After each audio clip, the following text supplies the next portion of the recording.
Leaving the emergency room at midnight on Halloween was not Theo's idea of a good time. He wasn't sure how it could get any worse until he drove up in front of his house and found a familiar car parked in the slushy snow by the curb. "Is that Mom's car?" Theo's 12-year-old son Darius asked in astonishment. Theo wasn't sure how Juliet could have gotten to Nickel City, Montana from Las Vegas, Nevada so quickly, even if the school had somehow called her. His text to her from the hospital waiting room had gone unread. Theo pulled up the drive. By the time he'd walked around the truck, Darius had struggled one-handed out of his seat, and his feet were on the snowy ground, his braced wrist cradled in the other. Juliet had gotten out as well, and gone to the back seat for a covered car seat she slung easily over her arm as they all met in the middle of the driveway. "Mom?" Darius said, hanging back.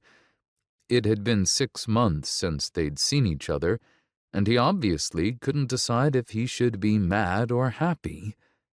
Seeing them at the same time made Theo realize all at once how tall Darius had gotten in the year they'd been in Nickel City. He looked a lot like his mother, even if Darius had gotten Theo's dark hair and not Juliet's dark blonde locks. "What's wrong with your wrist, honey?" Juliet asked. Darius shrugged and scuffed a foot in the snow.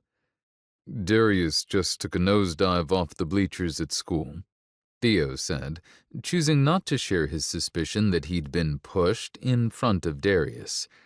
"It's just sprained, but I'm guessing that's not why you're here." He tried not to stare at the car seat. If she was here, with Jackson... "Jackson has started shifting," Juliet said without preamble. "I'm sorry to do this to you, Theo, but you're going to have to take him." "He's a griffin," Juliet said. "Like his dad." It was dark, and the only light was from a dim street light and a small porch fixture. Theo couldn't make out her expression, but he could feel the muted little tingle of magic from the quiet covered car seat as Juliet thrust it at him. "I've brought his things," she said, turning back to the car.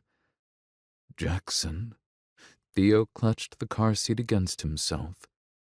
He and Juliet had been separated for several years in Las Vegas, but she stayed in touch with Darius and showed up for important events and milestones, and sometimes, catching up on the couch after their son had gone to bed, it was too easy to slip into old habits.